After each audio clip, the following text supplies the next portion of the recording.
She has led by her Christian example and genuine faith. Perhaps most notably, Miranda has been a leader in our community this year as our all-school chaplain. Weekly, Miranda led our community in reflecting on God's work in our school and in our lives. Her devotions were always personal, authentic, and well-received by the community. Next year, Miranda will attend Gordon College. Miranda Bonker.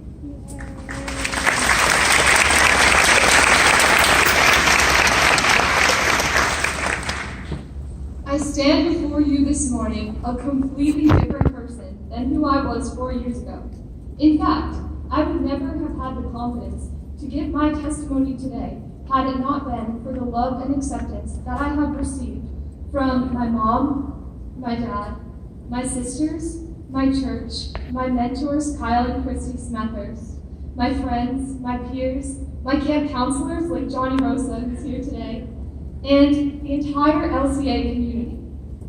Looking around the gym, I see that we are surrounded by family, friends, loved ones, familiar faces, acquaintances, and even strangers. And underneath, we all have a story. For me, and most of us, that story is confusing, hard, messy, painful at times, and reveals human brokenness. However, I have learned throughout the last 4 years at LCA that there is no shame in our brokenness. In fact, in the challenges, hardships, and trials, God is constantly working for our good, even though we can't see Him in the moment of the pain.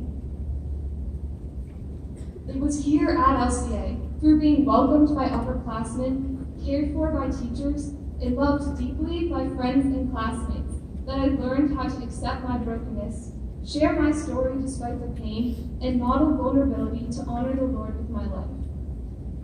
4 years ago, my uncle was diagnosed with amyotrophic lateral sclerosis, ALS.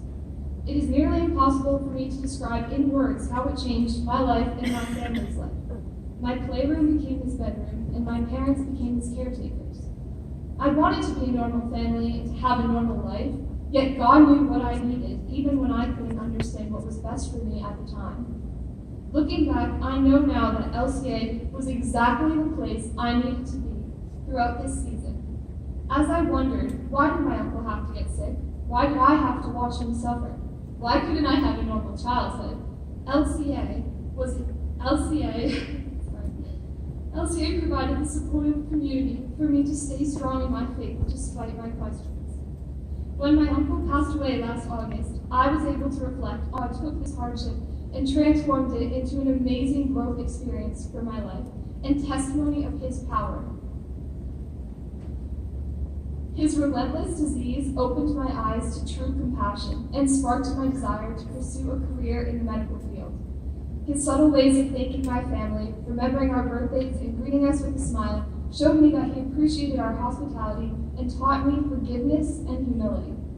God's transformation of my heart throughout my time at LCA challenged me to be genuine in my actions rather than going through the motions. And our miracle that came out of such a painful situation was an amazing new sister, His daughter, Gia. God hears our cries. He knows what we need, even when we don't understand His ways. And He always works for our good. Last year, when I was praying about applying for the all-school chaplain prefect position, Mr. Thomas said something that greatly inspired me. He said, "You don't have to be perfect. You just have to be willing. Allow God to be your strength." I have learned that when we express our weaknesses, Christ is most vividly portrayed.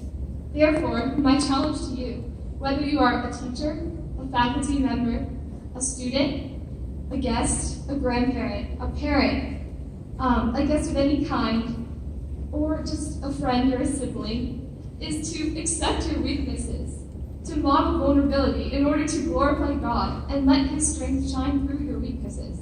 For as Paul says in 2 Corinthians 12, 9-10, "For when I am weak, then I am strong."